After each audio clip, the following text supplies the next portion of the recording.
Hello, I am Brian Germain, and welcome to Casual Chat Live. We do a lot of really interesting characters on this show in our interviews, but this one is different, to say the least.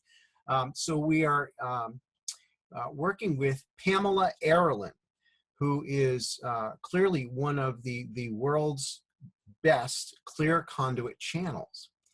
And she is going to be helping us connect to what I'm calling the Dead Skydivers Wisdom Collective.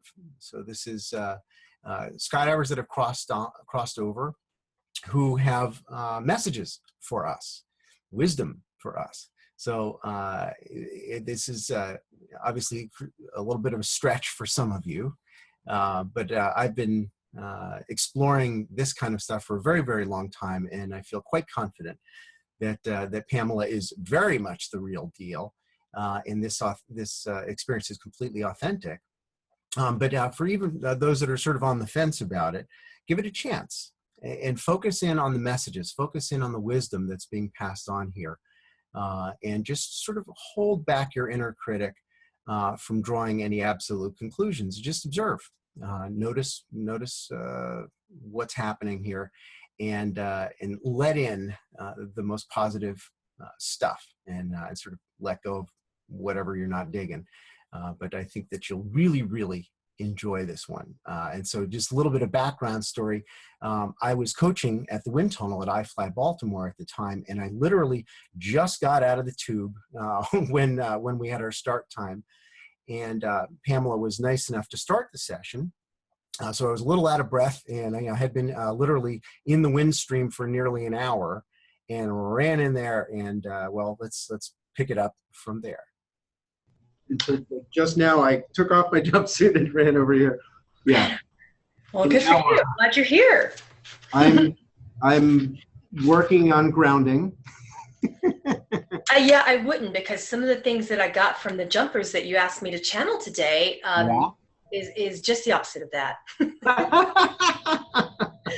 I have never had experiences like this. It was really unique. Yeah, no doubt. Well, these are some incredible people. Mm-hmm. I mean, everybody on that list is like a wow person. One of them claimed that he's your spirit guide. Well, there you go. I wonder which one that is. It was Robert Mahaffey. You want to know what he said? Oh, I would love to hear what he said. We should introduce you first. For those, introduce yourself. Yeah. Well, I would imagine you already have it rolling. We've got viewers that are here. Yeah, but I didn't tell the crowd much about you, so my followers would love to know about you. Absolutely, absolutely. Well, I am a professional skydiver. That's one of the channels of my experience, but I'm also a fear specialist. So I do a lot of one-on-one coaching, and also with larger groups, keynote speaking in a variety of settings. And I mean, what makes somebody a fear expert? I mean, that's a really interesting question. And for me, I don't think anybody can truly be an expert. If you're in the physical plane, you're challenged by fear. And to me, it's been a life choice to continually put myself in situations that are challenging emotionally or physically or otherwise, to examine my experience, to notice what I'm doing to get through it, and notice how I'm undermining myself. And so it forced me to the library, honestly. It's been many, many years researching what did William James say about fear? You know, what did Buddha say about fear?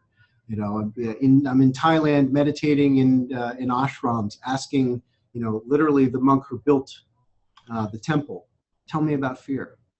So I've been doing that for a very, very long time. And so my life mission is to share what I know about it, and to help people get out of it, so that we can all expand our heart chakras, so that we can expand our dreams in the world, so that we can take on the challenges that are holding us back.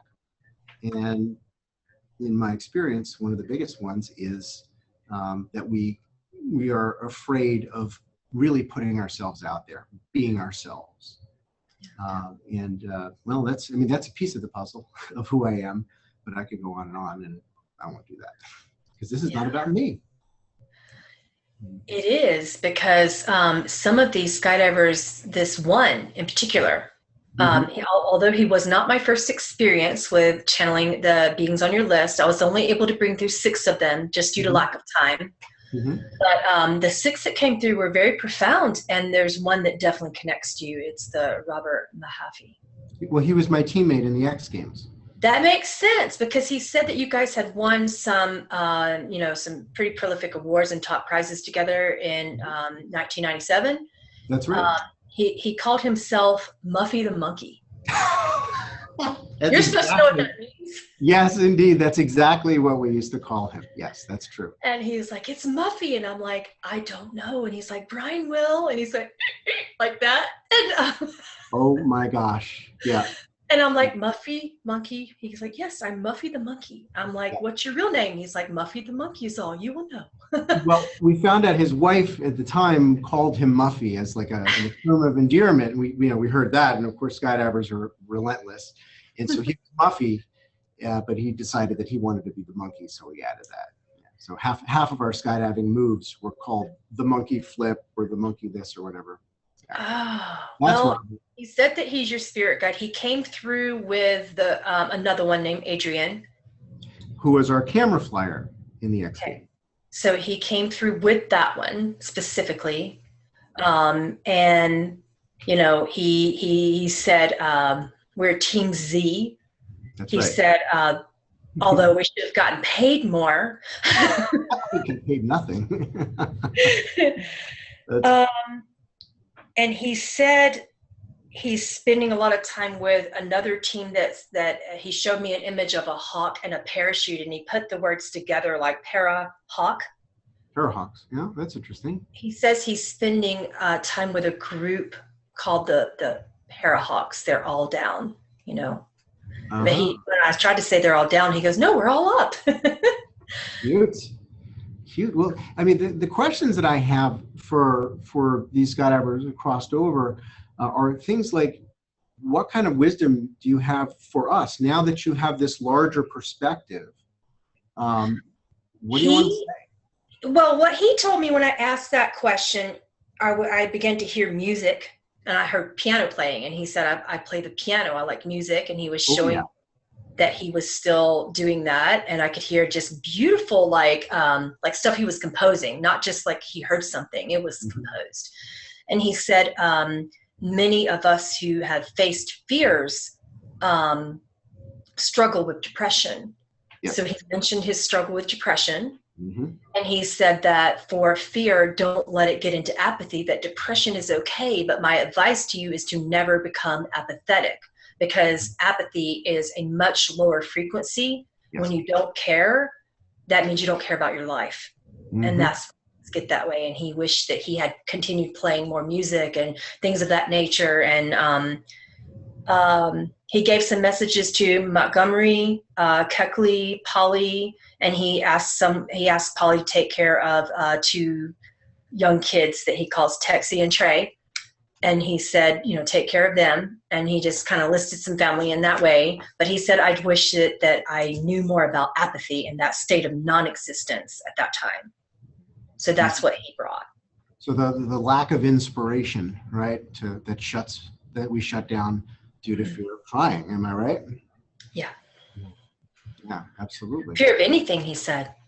He said fear is the most self-limiting thing that you can do. And when you do that, you sleep. Yep. Well, it's tricky because in our business, right? So when you throw your body at the planet and try to miss as a career, repeatedly, there is this belief built in, and I'm realizing that it's a societal-wide belief that fear is somehow a good thing, that it protects us. And I would say, well, that experience that you're talking about is not what I define as fear. To me, that's awareness, that's focus, that's seeing the details and listening to our guidance, which is something I want to talk to you about more. But fear to me is this contraction that closes the mind, closes the heart, shuts down creativity. Yeah, it does. And then that's that stagnation. And I was reading an excerpt from something that I got in my study group. And the book is called Letter to Earth, letter to Earth. And I'll read it to you guys again because it really was applying to some of the things that, your skydivers were saying to me. And here, I'm going to read it again for you. It was really inspirational when it came to blocks and fear-based blocks. Yeah. It said, hold on, let me get it again, get my screen up. Choices of self-limitation are often made when a person is overwhelmed, confused, or wants to avoid the responsibility of self-expression. Mm-hmm. Regardless of what instigates them, the denial or desensitization necessary to live within self-limiting choices puts you to sleep. You have willed yourself into temporary numbness. And in this grogginess, your will is deadened to the stimuli of inspiration and inner direction. This mind-spirit separation allows you to think about your options without being inspired to action. And when this mind-spirit union is disintegrated, the exploration of new ground is traded for the maintenance of survival. Mm. So like a bear in hibernation, your sleep will last until the threat to your survival has ended and you feel a renewed hunger for life. So in other words, something has to inspire you to get out of the sleep, but fear will keep you asleep.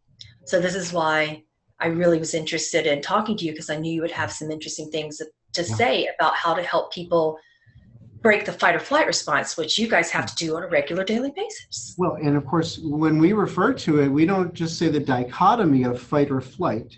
To me, those are activity aspects of our fear response, but there's also freeze. So to me, it's a trichotomy. To freeze in fear is paralysis, but it's also function in terms of the when you consider an animal hiding from a predator, the ability to really hold still and not move is sometimes an adaptive behavior that keeps them alive. And we have that in us. The problem is when you're in a free fall looking at the ground and you freeze and you don't open the parachute, maladaptive, right? And that applies in so many other things where people are afraid about the career move. They're afraid to expand their life into maybe more spiritual pursuits, to share that they're really getting into things that used to be considered fringe, and now, of course, weird is the new normal, right? That's our community is brave. I mean, what you do is really, really brave, and it doesn't mean you're not scared, right? I mean, this is part of it. Is you feel the fear flaring up, and then the inspiration, as you say, is the breath. Right? Inspiration. And then we start to soften this edge. We start to soften this conclusion that I'm in trouble and I need to either run away or freeze and stare at the headlights, or attack, which is... And you don't have time for that when you're going down at 100 miles per hour, right? Well, we don't have time for that in most things in life. It's happening in the flow of a conversation where egos are getting flared up and I want to defend myself, and it's, my fear of losing something, and suddenly I turn on the attack. Mm-hmm. And I lose the human connection, this ebb and flow of love. Yeah. And so I think that the fear is one of these things we put different labels on it. That anger is one of the labels of fear in my book, and so is escape. So is shutting down and tuning out and running away and getting drunk to tune out the stress. When in fact, we'd do better to stare the stress straight in the eyes and smile and breathe big and consider the possibility that everything's going to be all right. Absolutely. Breathe towards your fear. Yeah. Everything is all right. Absolutely. That's interesting that you mentioned human connection in the face of conflict and how people will jump to defend themselves. When you are defending yourself, normally, that's fight or flight too, or paralysis, depending upon how you react to it, versus if you respond to it. If you take a moment, if you breathe, then you are responding as opposed to reacting. Yes. But yeah, it's that lack of human connection when you just kind of defensively go, well, blah, blah, blah, blah, blah, blah. And you just kind of go for the other person as opposed to just listening. When you just sit there and breathe and listen, there's a technique that I use called circling when I'm communicating with people and I feel threatened. So basically when someone has offended me, I listen and I just kind of go, and I quiet myself, I calm my ego and I breathe and I listen to what they're saying, and then I repeat back what they're saying. So I'll say, well, let me just get this straight, just to make sure that I'm clear. You're saying that you believe that I blah, blah, blah. Mm-hmm. Is this your perception on it? And now normally this makes people do a double take, because if they are reacting, Mm-hmm. if they are in position to be defensive or offensive, then generally speaking, they'll go, well, yeah, I said that, but wait a minute, I don't really mean it like that. And generally speaking, that makes people kind of stop and listen to each other a little bit more. It's beautiful. Instead of holding up a sword, you hold up a mirror. Yeah. Knowing that, in fact, on a deeper level, I am you. Mm-hmm. And that's a much higher perspective. And when the ego is defending itself, its illusory self, the onion that you peel and realize there's nothing in there anyway, it's just perspective. We're all one, aren't we? Yeah, absolutely. So, Well, speaking of fear, one of the skydivers that you had me pull in to channel, I cannot pronounce his name because it is French. Oh, Patrick de Gardon. Yeah, I thought he was saying Patrick. Good. Yes. But I'm like, Patrick? Welcome, Patrick. Yes. Right. So he's been here quite a bit. He was the one that I first experienced. Good. So what happened with him when I brought him in, I said, what message do you have? And he said, my message to the people listening is to push all boundaries, but not your own. Interesting. That was very, very interesting. And I said, what do you mean by that? And he said he developed a new technique. And I said, oh, show me this technique. And I was so excited. And he said, are you sure? And he kind of smiled very quietly. And he had this coy little smile just on one side of his mouth. Very humble guy, by the way, really sweet. And he said, are you sure? In a French accent. And I said, yes, absolutely. Bring it at me, because that's kind of how I am. Suddenly I was him. And I had jumped off of something, God knows what. It was pretty high. It wasn't a plane or anything. It felt like something, like a mountain, like a something that I shouldn't be jumping off of. And and I was a little bit afraid. And I felt like a bat. There was something that was in my body. And he called it my wingsuit. And I don't understand any of these terms. He said, this is your wingsuit, and this is how you have to let the wind take you. And I said, take me where? And he said, wherever it wants to take you. And I was flying flat like a bat, but I was zooming. There was a little parallel, but very much downward, and very, very, very fast. Yeah. And I said, why are we not slowing down? And he said, I do everything with speed. Everything with speed. And he said, now this is sky surfing. And I'm like, oh, okay. And then suddenly I was on like this board. I don't know. And then he said, and you can do this too. And other skydivers do this. And I was on a board of some kind. And he said, who says that different types of sports can't be combined? You need to think outside of boxes. You know, so that was very, very interesting that he had me in a wingsuit and I felt like a bat. And I was all the way down. I was explaining to your listeners prior to when you got here that I was like, I'm going to die. And he's like, no, you're not. And I'm like, I'm going to die. And he's like, no, you're not. Why? Yeah. And he said he was a bird in many lifetimes. And he said, I know you guys believe I was mad and I didn't really make any attempts to prove my sanity, but I wasn't believing in insanity or sanity. It just is. So he was kind of a very calm being to be doing all these things. Yes, he was a very calming being and very larger than life when you met him. He was I mean, most people consider him to be one of the greatest skydivers that has ever lived. He really invented the modern wingsuit. He invented sky surfing. He jumped with skis. He jumped onto the North Pole, sky surfing, you name it. And his methodical nature was one of the things that those who knew him really respected. And it's really interesting that he's Patrick, you're talking about this idea of noticing limitations and expanding beyond them, but knowing your own limitations and being more cautious. I assume that's, Patrick, what you meant by this?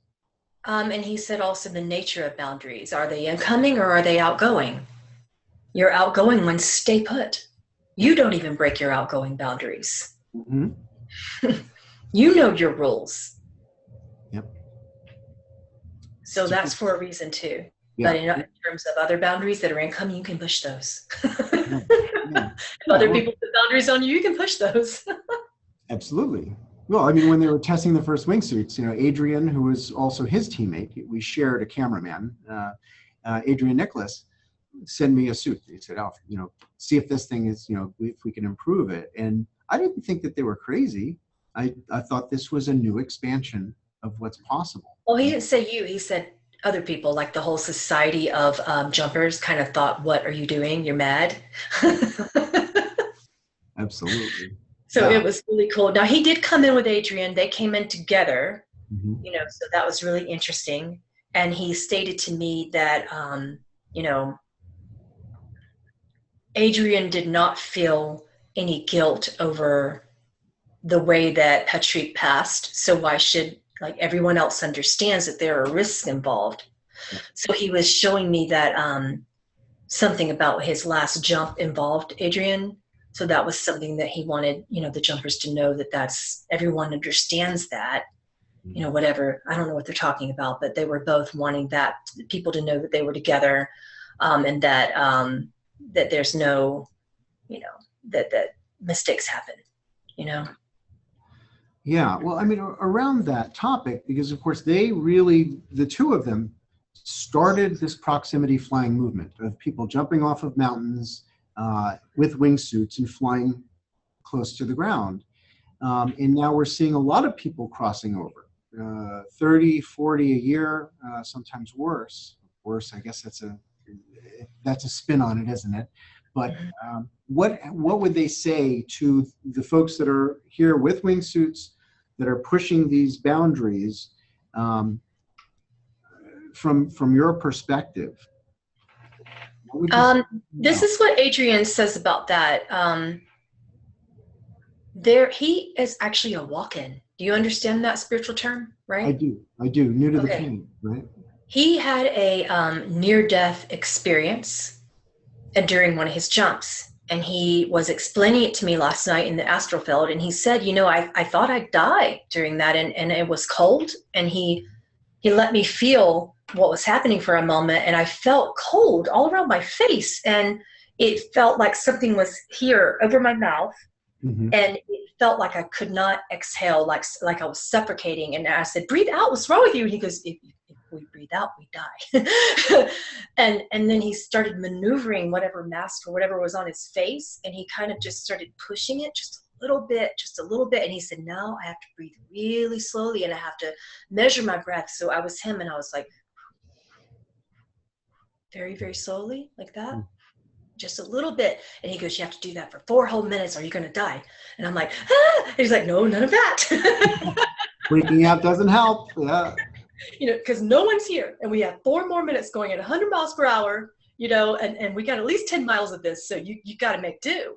Yeah. And I'm like, "Aren't you afraid you're going to die?" He's like, "When are we going to get this?" And he was getting a little impatient with me. Not too much. And this was his near-death experience. And he said he blacked out. Oh, he did. Well, this is when he was doing the distance, the wingsuit distance world record where he needed oxygen and had to jump from high altitude to go further than anybody else had. That would happen. What's this that he almost died thing? Because he told me he like blacked out from lack of oxygen and feeling cold. That he knew that if he exhaled at the wrong time frame that it could be devastating. So he basically, because of trying to meter his breath like that, there at the tail end, right before the end of that time, like 3.5 minutes ago, he blacked out and had a near-death experience. Interesting. So the point is, he said, regarding my death, I would advise you to always be prepared for what you think might save your life might do the opposite. Which is exactly what happened with Adrian. Yes. And he said, many jumpers learn from my death, and this law of what he's calling paradoxical results can be disastrous, but irony has always been my way. That's true. He said, you can always push your boundaries, but be prepared for these paradoxical results. Stay humble, trust your instincts. What won't kill you will likely make you stronger, but what you believe would never kill you may just be simple enough to do the job. Right. So unexpected results, that kind of thing. Don't get too cocky, in other words. Yeah. Well, for those that didn't know the nature of Adrian's death, he was essentially killed by the automatic activation device, the automatic parachute opening device, that is for people that are blacked out or something like that, lose altitude awareness. It opens your parachute, but he was already under parachute. And he was doing his characteristic spiral approach from high altitude, and he went fast enough to cause this device to open his parachute, and the two parachutes tangled. Do I have that right, Adrian? I wasn't there in Holland, but Yeah, you had it right. It just all happened so quickly. And he said, and that was, speed was his thing. You know, he talked fast.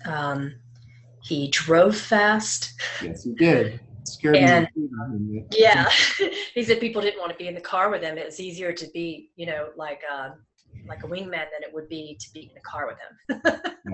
Right. So yeah.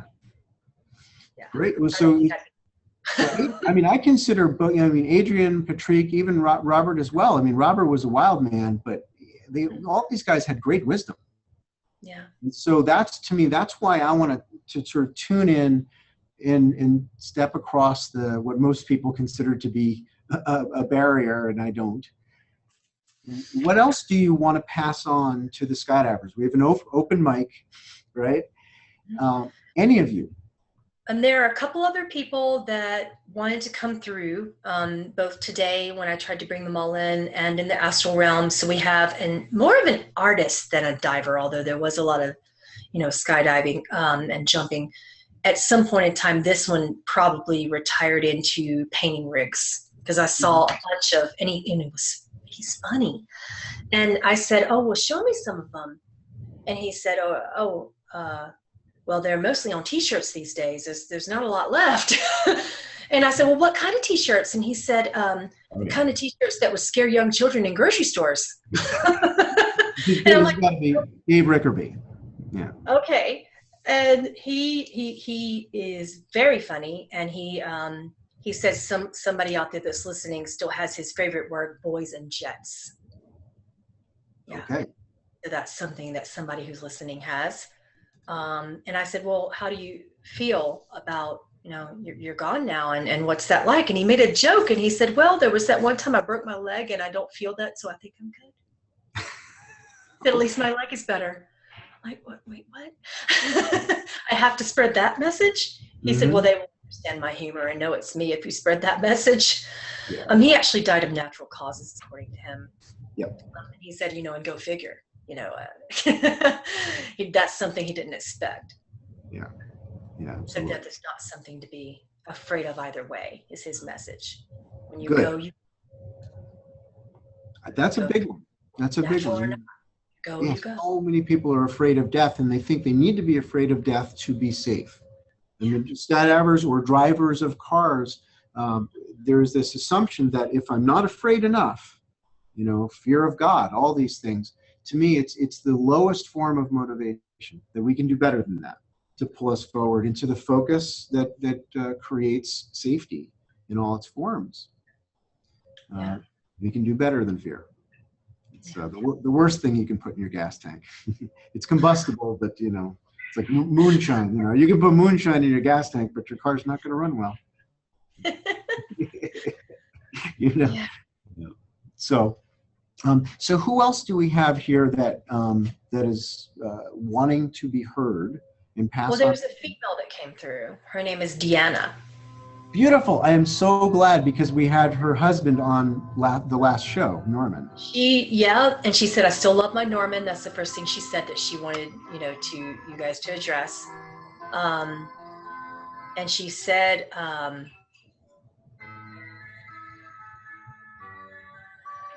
she is still a freak flyer. Yes, she is. Yeah. It's when you fly inverted, and it was really it's a term that continues. It basically means that you're not normal and you're glad, you know, that you want to do things differently and creatively. We had even a Freak Brother convention. Well, she allowed me to step into her body momentarily to express and to sort of show you guys and to sort of share my experience of what it was like to be her. Mm-hmm. And she is just beautiful. It was so beautiful because I particularly have the struggle with what a lot of females struggle with how can you say this? Not really being appreciative of your body, of your feminine grace. And, and I'm the person who will say, oh, I don't dance, I don't do that, I might look weird doing that. Like, that's me, and I'm always aware of my body and aware of my movements and almost hyper aware. But when I was her, I wasn't. It felt like when I jumped, I did the whole paralysis thing, and she goes, no, that's not what we do. Do this. And she jumped into my body, and she just started. It was like a dance. It was like I was one with the air, and that the sky was my dance stage. Yeah. And she goes, now the sky is water, And then she was making movements that looked like she was swimming. It was like this. And then her feet were going like you can't see my feet, but it was like this. My hands are, and then I'm like, wow, how are you not afraid? And she's like, oh, you have plenty of time. And she was just so calm. I'm like, but we're dying, going down. And she's like, dance. I'm like, huh. And she's like, when you dance through fear, that's my message for you, is to allow your creativity to be expressed, because when you're afraid, creativity is your passion that will pull you out of fear. So she said the message to her crowd is to never conform. Don't be afraid to dance differently. Dance unbounded, and don't give up. She said that's the biggest thing. It's all trial and error, and the error is there's no fault. It's all beauty. All beauty is still a dance. Wow, thank you, Deanna. That's perfect. Yeah, she continues to be one of the most inspiring people to watch. It was like lyrical dance in air. I really don't know how to express it other than that. It felt like I was a dancer. Well, don't worry. I'm going to send you some video so you can see what we actually, over the years, what people shot of her. Absolutely phenomenal flyer. And she looked at the whole thing differently. She was the first one to say, let's combine dance and free fall. Why do we have to just lay on our bellies like a bunch of lizards and crawl around on our bellies when we can fly, truly fly? And she changed a lot of people's perceptions. Yeah. Wow, nice work, Deanna. So are anybody else around that wants to show up for us? Yeah, one more. His name is Carl. I'm not even going to go for that last name. I don't think it's English. Spanish. Thank you. When he came to me, he put a camera or maybe a video, something in front of my eyes. And I was looking at skydiving, but I was skydiving. And I'm like, he said, I'm a cinematographer. But right now, I don't want you to pay attention to this camera. This camera is your body. I said, what? Wait a minute, you don't understand. I'm dying right now. Because I don't like jumping from anything, right? And he's like, oh, right now, you're not paying attention to that. You're paying attention to the beauty of what's happening in front of you. And this camera is your eye. Yeah. So pretend it's not here and just show me the beauty of what you see. Yeah. Everything else doesn't matter. And I'm like, well, I'm seeing passion. And he's like, that's my trademark. Now we have something in common that I can talk to you about that can work you through your fear. He said, when you have passion, it doesn't matter what you're doing. When you have passion, you will be propelled forward. So then any other problem that could come up, the passion is going to drive you through it. His message is this. He says, remember, you want to feel like you are in a completely different realm, because you are. The sky, being in the sky, is a completely different dimension. It's a different dimensional existence, and you don't want to think about it in any other way. It's ethereal, and it's bliss, and it's like walking on the moon, and you are the astronaut. So he was pretty prolific in the way that he spoke with me, and he would be patient for a time, as long as I was listening. And then if I wasn't listening, he kind of got a little stern and he'd say, "You're not listening." And he talked with his hands a lot. "You're not listening." And there was kind of an interesting accent there. But he said, "This is not about thinking. This is about feeling your passion and showing me what you're seeing and showing the rest of the world what you're feeling. So the vision and your feeling have to be congruent at all times." Talk is congruent all the time. Yeah, he was definitely one of the most inspired, passionate skydivers, and he was so passionate about getting the shot. And there's a lot of people like that, but he was really, I mean, he stepped forward as an aerial artist and said, "I'm going to try my best to really capture this moment and share it for the people that don't actually want to jump, but want that feeling of freedom." And Carl, you did it. You achieved your goal, and you continued to give. So thank you. Yeah. He's happy that his wife overslept. Oh, on the day of his death. Yeah. Yeah. So he said that, and she did not, understanding the same risks that he understood. She got that all those things happen for certain reasons.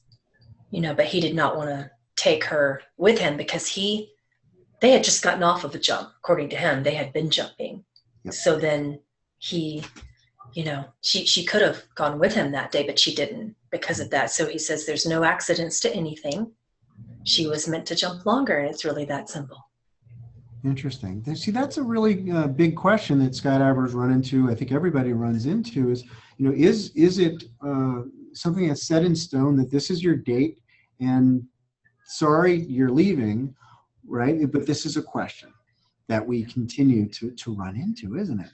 And of course, we have freedom of choice. We have free will. He said it could change at any point in time. If you think, in a moment that you could die, and then it could change in that thought. Mm-hmm. Yeah. Well, I mean, one of my objectives is to be an old skydiver, right? And we're talking to folks that, maybe they jump for 20, 30, or even 40 years, but from your perspective now, all of you folks, do you see the value of that also? In other words, continuing this enlightened, inspired, dangerous path, but also finding a way to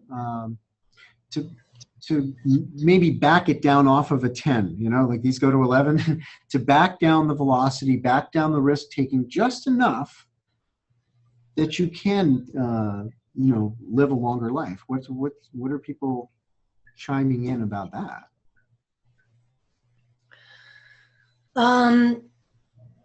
Carl didn't have that philosophy.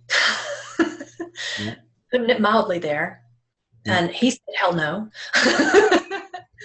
Okay, it's why I'm asking. I'm asking that. Yeah. He said, "No, that's not the way I would live at all." Deanna, on the other hand, didn't put a thought to it one way or the other. And she urges people to, especially, she had the love of her life. She said, I was like the wing woman. She said, I was the woman behind the man, and then he would put me above him at all times. And then he would say that he's a support to me. So she said, for those of you who really are in relationships and you really want to lengthen that, understand that really only another jumper understands.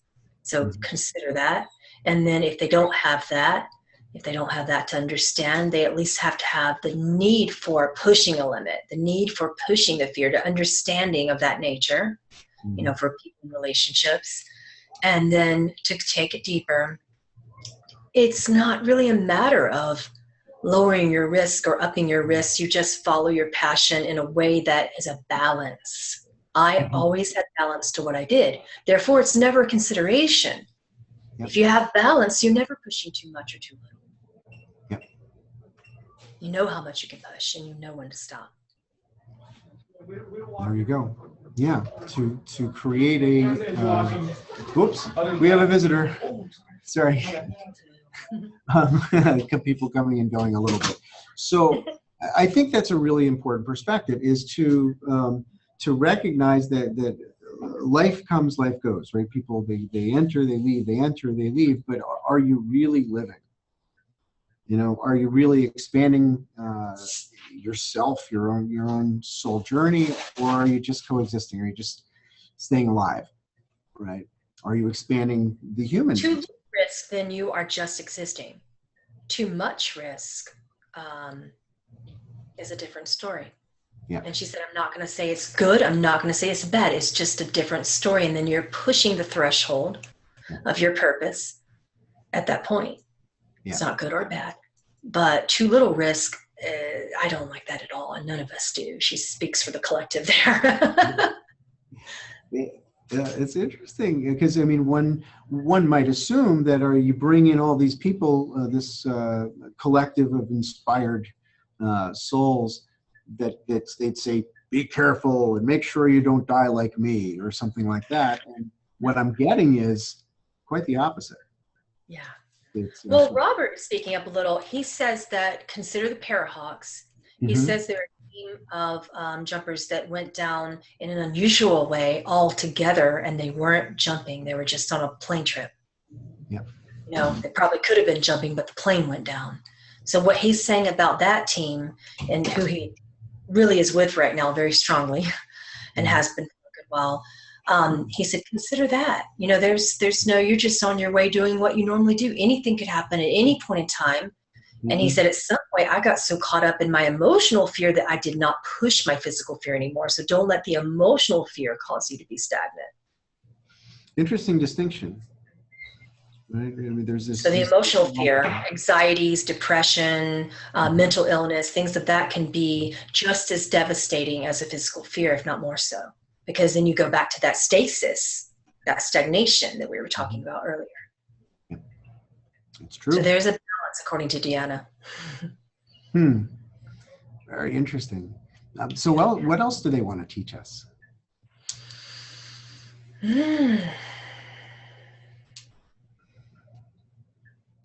There was a point in time in Adrian's near-death experience event.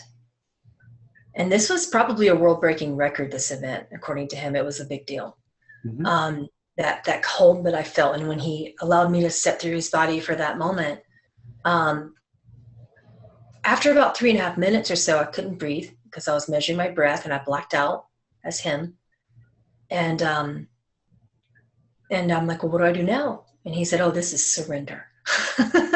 This is the lesson of surrender. This is why I had this experience, because then I had to see that my passion was deeper and more significant to me than my fear of dying. What's more important? Surrender. Surrender to that. Surrender, because your passion is more important at a deeper degree. And when you're in that experience, your passion can actually save you and become a more balanced act. He had to meter his breath very slowly upon the exhale, and he couldn't exhale for a period of time. And then when he finally did, he was like breathing just very short baby breaths outward, just a little bit at a time. And then because he couldn't just fully just let it all out, it's like asthma, you will literally begin to suffocate. So he blacked out, and he said, I had to surrender. That had to happen. And the moment I blacked out, that was when my higher self merged with my human self and asked me, do I want to live? And I said, oh, I've surrendered either way. And I landed. And then I awakened just enough time to breathe in deeply and breathe out deeply and have the space of air to do that without being in danger. And then I landed. Wow. Well, it brings to mind an interesting experience of mine that maybe we can reflect on, is that when I'm in a really dangerous moment and I'm afraid, really feeling afraid, I feel something in the middle of my body. And the way that I visualize this, and I think actually it's quite literal, it's like the two parts of me are going in different directions, and the cord between them, it's attached here and it's tugging on me. And my higher self is going, I'm out of here. This is dumb. And my ego is saying, let's do it. And I feel it pulling on the middle of me. And if I'm smart, I'll listen to it and say, oh, higher self's over there. Maybe I should hang out with him and not listen to the ego. Mm-hmm. So, I mean, your reflection on that? Carl, is it? Mm-hmm. Carl Banish. Yeah. This is the one we have on that answer, and he says, that was my downfall. That right there. I did not have to jump off. I did not have to jump. That was I had been told by many experienced jumpers that was not, I shouldn't be jumping from that. There was no, I knew that in advance. True love, yeah. So there's a point in time when you say, okay, how much are you willing to do that? What's really, is that really worth it? My ego took over in that moment. My higher self tugged me in the same way yours did, and I should have listened. Yeah. Well, it's a lesson. And since we keep going forward infinitely, we profit from it. But I think these moments where we go, la, la, la, la, I can't hear my guidance because I don't want to look like a wimp. I think it's something that shows up, and it's not, I don't think it shows up for everybody all the time, but it showed up for Adrian. Adrian is stating right now that when he was in that 4-minute descent and had that faulty gear there, that basically what he was thinking about, his ego was going, you're going to look so stupid. If you die, you're going to look so stupid. He said, I can't lie to you, that ego took over and that I had to step out of that because that wasn't what was important at that time. Surviving was what was important. Interesting. So I think, so that's, I mean, we vilify the idea of ego, the separate sense of self, right? That's separate from the world, separate from source. And from my perspective, it's kind of an illusory disconnect anyway, that it's not really disconnected. But I notice myself vilifying it because I see the traps that it set for us. And yet it can give us this passionate pulling power that only in an individual perspective can summon of like, I will survive, I will fight through this. Maybe it's not all bad. Yeah, Adrian says it wasn't a fight, it was a surrender. Interesting. I relaxed into it, and I thought, well, whatever's going to happen. If I land this shot dead, I land this shot dead. But I'm going to land this. It's going to happen. I'm going to land this jump. Yep. Yeah, and he did. Yeah. And lots of others. Yeah.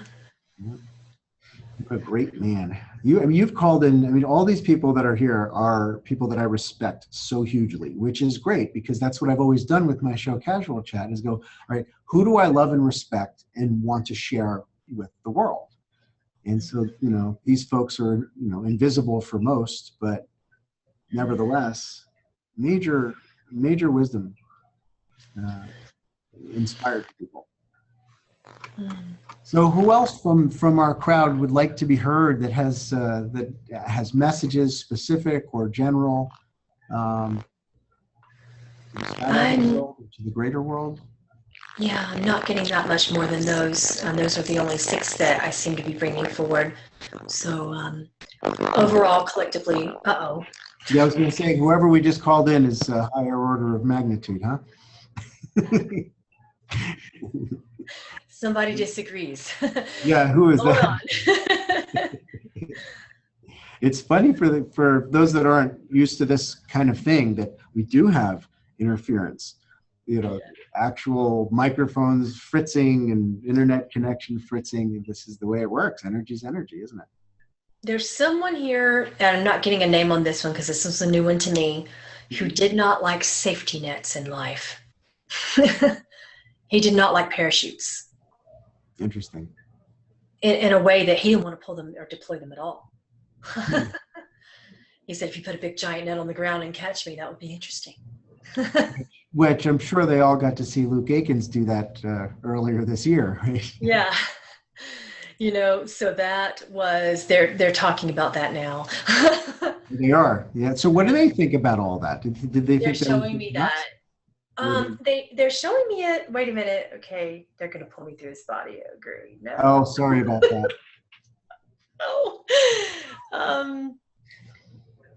Oh, That's a rather long fall. They're just letting me watch it from above. They honored my request not to be pulled in. So he's falling and he's on his belly and he's falling and he's falling and he's falling. There is a net. It's a big one. Oh God, it's so big. Big. Little pad in the middle. There's plenty of people watching him scared and he's falling. But then right there, it's right here. It's like right before, maybe not even just a few seconds before he lands, they told me that and they're showing me that he flipped. Like he does this maneuver and he is now on his back and I'm feeling my back hurts. He said his back was hurting for a little while after that due to the quick spin that he practiced that spin in the air. And they applaud his ability to practice prior to doing something really, really risky, that you practice while you're in the air in a way that you get really comfortable with your maneuvers. So despite the fact that his back hurt for a little while after that, he still got that maneuver down with practice. It wasn't just something where his ego took over. It was balanced practice, Deanna calls. That's the balance. Yeah. Interesting. So yeah, dang, that's a big net. And that's a big fall into the net too. And then they're showing me it again. And then after he falls into it, he just kind of sits there for a bit and people were looking for like 5 seconds. There's this pause where people were like, did he make it? And like, I'm feeling that. He didn't move at all. He was just hanging. He's just like sitting there and they're like, and then he gets up and then they're showing me his wife coming to hug him.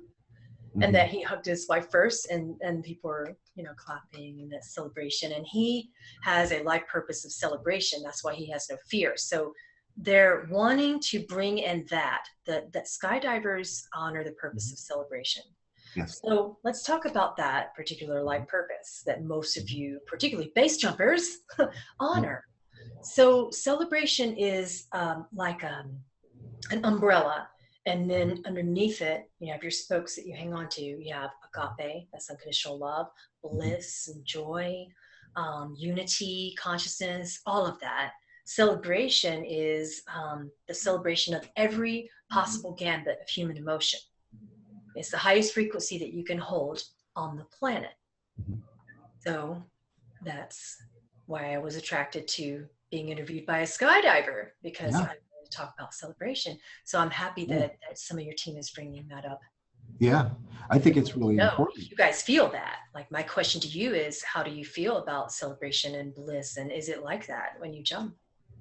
Well, what we want to know is, what is it like for the world to not live in that feeling most of the time? Because why would you not, it's interesting. Yeah, it's true that's the people. It's like, imagine a flame in the darkness. And the moths that get attracted to that flame, automatically you love them. And it's not just the skydiving that draws people in. After a while, you start to realize the truth of the old statement that we come for the skydiving, we stay for the skydivers. Because we create this community of love, and it's beyond just love. It is celebration. It is glad to be alive. It's not hard to get a skydiver to express thankfulness, because we're on the edge of that already. Or every moment you're up there flying around, oh gosh, I'm so lucky, lucky to be here in this moment. Somebody pinch me, and it can be a metaphor, right? The skydiving experience, or mountain climbing or kayaking, I'm all about all adventure. It can be the tiniest little adventure where you're challenging yourself to show up. Where if you don't pay attention, if you're not careful, something bad could happen. And yet if you do, right, and you lean into the experience and let it be fun, let it be joyful, and trust yourself. Trust your guidance that's coming from within, guidance from without, and you keep looking forward. What's next? What's next? That is, do you have any question when you're at a great party, if 10 minutes from now is going to be great? It is. And so to live that way is a beautiful way to be, but it does require a lot of trust. Trust in yourself, trust in the world. Absolutely. Yeah. So the skydivers are a really beautiful bunch, and I love them dearly. So who's the oldest person that you've jumped with? The oldest person that I've jumped with, golly, I mean, I've jumped with a number of people in their 90s. Rocky Radabaugh, who crossed over just earlier this year, was 90 or so, died of natural causes. Uh-huh. Love that. That's beautiful. I love that too. Yep. And but who was the oldest person at the time, like in their age when they jumped, they were old, as opposed to?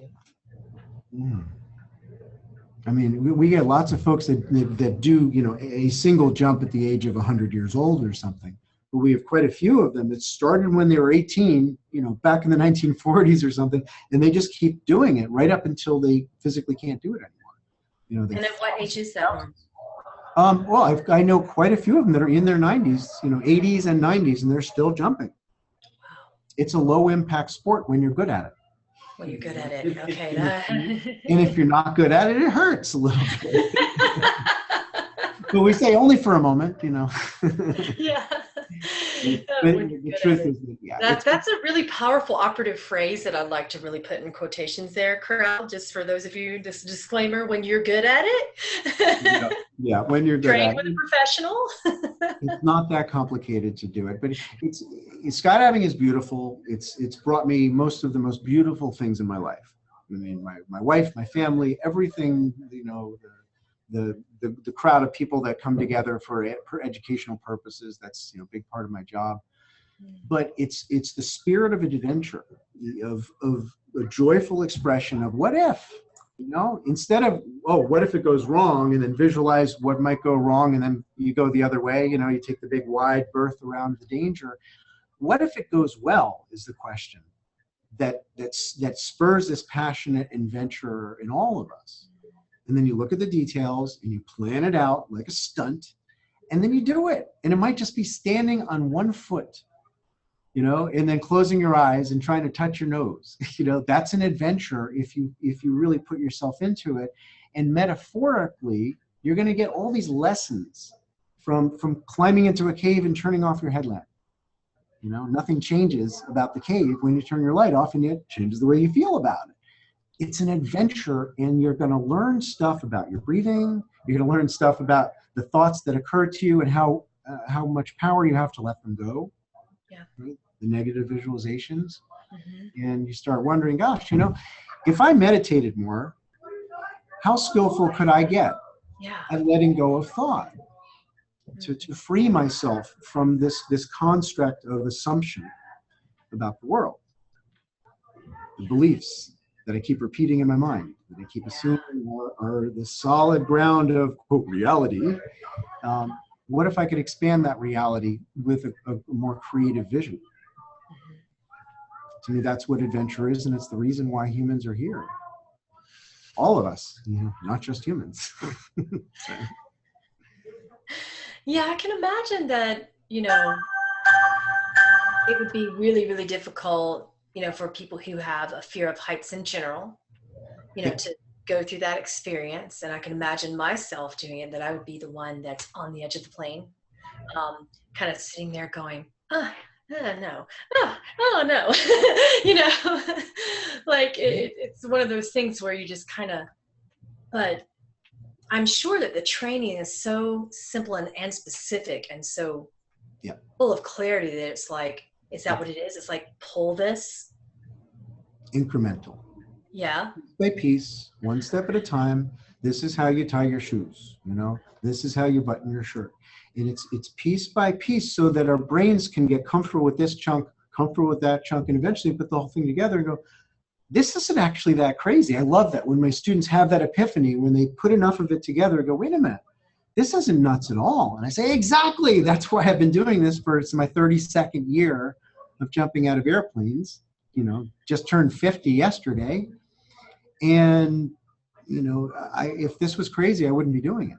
Mm-hmm. I've got beautiful children that I would like to, be around for when they get older. So there are practical rules and steps and preparations and, so for anyone, I think more of what I'm trying to ask is, say if me or anyone who would go to train for skydiving, that basically oops, what happened? We must have lost him. Well, hopefully he'll come back in. If not, we have about 10 more minutes before we have to go. So I'll look at some of your questions. What I was going to say, though, is that hopefully there are incremental steps and that it's okay, do this, and here's your fail safe if that doesn't work, and do this, and here's your fail safe. And I'm sure that that it's probably much more clear and simple than anything we could possibly imagine. It has to be. Someone asked in the question and answers section, what about being addicted to the adrenaline rush that causes you to take bigger risk? Adrenaline rush comes in any sport, and it comes based upon personality type, and it can be the best thing ever if you turn that frequency into passion. So it's about the management of the frequency and keeping the balance within it. Because if you look at, say, the Hawkins scale of consciousness, just apply that to the spiritual world for a moment. You have apathy down here at the bottom, and you have celebration down here at the top, up here at the top. That's actually not Hawkins scale, that's mine. I think I'm the only one that put celebration up there right now. Everyone else has love and other stuff, which is great. So you're working somewhere here and you're building up. See, jumpers don't have the buildup, and people who are addicted to the adrenaline rush don't have a buildup. They don't have a fail safe. So basically speaking, it's just from somewhere here at the bottom or middle to the top. So manage that and pull it down just a little bit, like bring it into gratitude, love, any other, just barely lower scale. And then it's not something that's so, such a rush coming back through. You know what I mean? Oh, you're back. Amazing. Apparently, where my laptop was plugged in was not a hot outlet. Looked like an outlet. See, there you go. Paradoxical things. The thing that you thought was going to save you, Adrian, right? See, he can be taught. All right. So, yeah, but you were asking a great question, which is somebody coming into this, and it's the spiritual community, I think, on some level gets this, that if you have nothing but fearlessness, you have a problem. If you have nothing but fear, you have a problem. So then what? You get down to the details. That's all. Somebody says, hey, I'm interested in astral travel. Great. Well, have you meditated much? Start with square one before you get in over your head. You don't just put on a base jumping parachute and jump off a cliff in Norway. I completely agree, and that's something that I teach as well, because that is what people say primarily when they come to me, and they're looking for life purpose and what are my gifts and why can't I astral travel and why can't I see dead people? Yep. Life purpose is a better place to start. But the whole jumping straight into opening the Pandora's box here is something a little bit akin to what I was, there was a question that I was answering here in the question and answer section in our chat about, it was from John Lynch, and he asked, what happens when, someone is addicted to the adrenaline rush and then they take bigger and bigger risk. So I compared that a little bit to, say, something like a scale of consciousness, where there's apathy here at the bottom, which we were discussing that earlier before you got here, and then celebration, which we've discussed a lot, here at the top of that scale of consciousness. You don't go from the bottom or the middle up to this. So if you find yourself going too quickly up to this in your frequency, lower it down to something like gratitude or agape or something, lower it down, just scale it down a notch in your frequency of your emotion. Practice the emotion when you're jumping, scaling down from celebration and all of that bliss and all that stuff into a little bit more peaceful breathing. What's unity? And you can do that with a mantra just by saying, show me peace, show me unity, show me other things. Those are things that I say to myself when I feel like I'm just a little bit too much up here. Yeah, I agree with that very much. That when somebody's under a parachute, right, and a lot of people have nervousness under the parachute. You're looking down at where am I going to land? I mean, there's some good places to land and a lot of not so good places to land, right? Trees and water and all that. And I remind them that their ability to see clearly what's really in front of them, right? Not just their preconceived notion about what they feared would be there, but what's actually there requires a sobering process. And that means that you need to hold your eyes still and expand your full breath, open your rib cage and let it out slowly, and move yourself to a place of first peace and silence, and then gratitude, thankfulness, looking around at the beauty and letting that cause the goosebumps in your body to raise up. Wow, this is beautiful, because you can't be there and in fear at the same time. That's a big one, isn't it? And to say, and maybe this would make sense for you as well, but I say, if you're really worried in the airplane before you jump out, look out into the other eyes in this airplane and reach out with your love and try to help. Try to help cheer up that person who's more afraid than you are. You know, to try to be in this place of compassion activates, you know, from a physical perspective, the prefrontal cortex, right, where love and compassion come from. And behind that, you know, the pineal gland, right, to wake up the higher self requires us to let go of the fear mind, you know, the reptilian brain that goes, oh, I have to fight for life, or, you know. Actors do it. Yeah. On stage, you know, when they're facing, you know, stage fright and things of that nature. Yeah. I used to visit as a part of some of my training, mental hospitals. I got experience, you know, and ability to do this, and signed on well in advance, and had to basically beg to be a volunteer there. You know, background checks, and then from that point on, if I'm a volunteer, then I get to see a lot of the inner workings of what goes on with what humans call insanity. So I'm going to share a brief little story with you about this. There was a lady who was in extreme fear, extreme panic. She had been committed involuntarily, like completely against her will. She's like, oh, I'm here, and oh my gosh, I'm not crazy. And she was just such severe panic that it was really making her illness come off like 1,000 times worse than what it actually was. Yeah. So basically, I didn't really know what to say to her to make her feel better, but here we were in the same restroom together, and she was in a stall next to me, screaming and crying and pounding on the stall. And I'm like, okay, I'm going to try to come in, you know, and help you out. She's like, no, you're not coming in. No, you know, no way. How do I know you're not one of them? You're a volunteer here. You know, what if you have a big needle, you know? Right. I'm like, okay, we've got to get you out of the fear. Yep. I'm like, well, right now I'm afraid of you. And she's screaming at me and pounding on the door. And I'm like, okay, am I going to really, what are we going to do to get through this fear? And I had the notion to tell her to act, to pretend that everything was okay. I said, don't do it for me.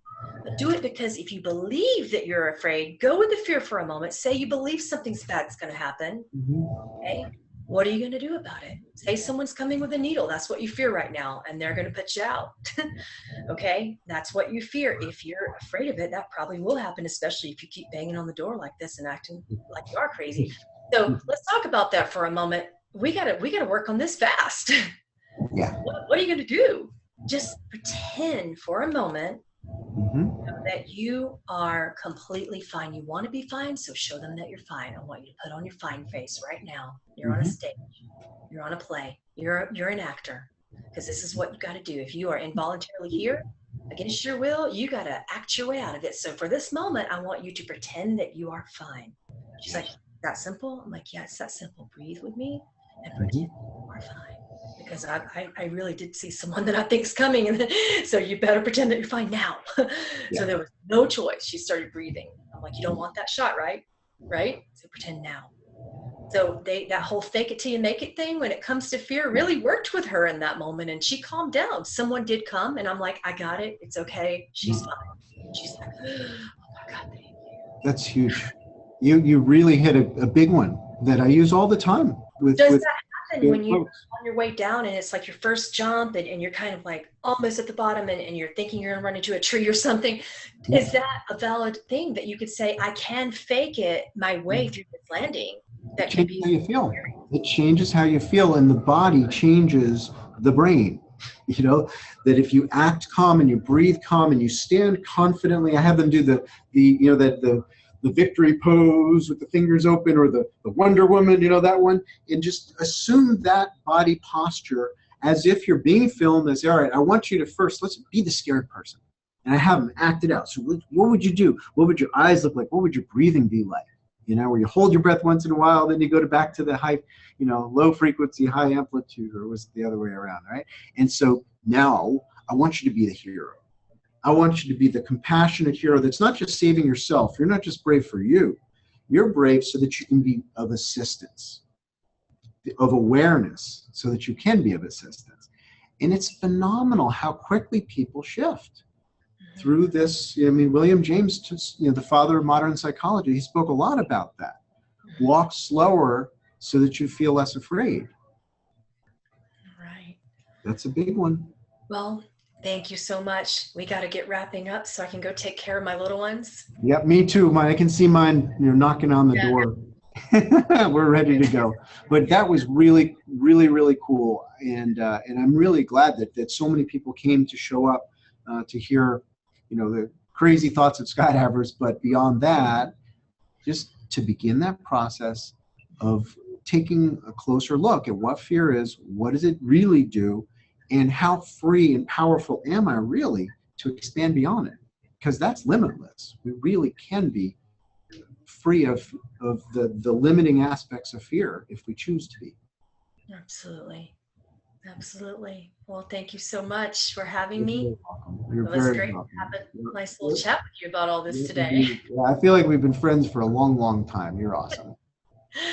Absolutely. Brian Germain, everyone. Thank you all. Namaste. Namaste.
In a silver car with a borrowed guitar, ready to travel so far.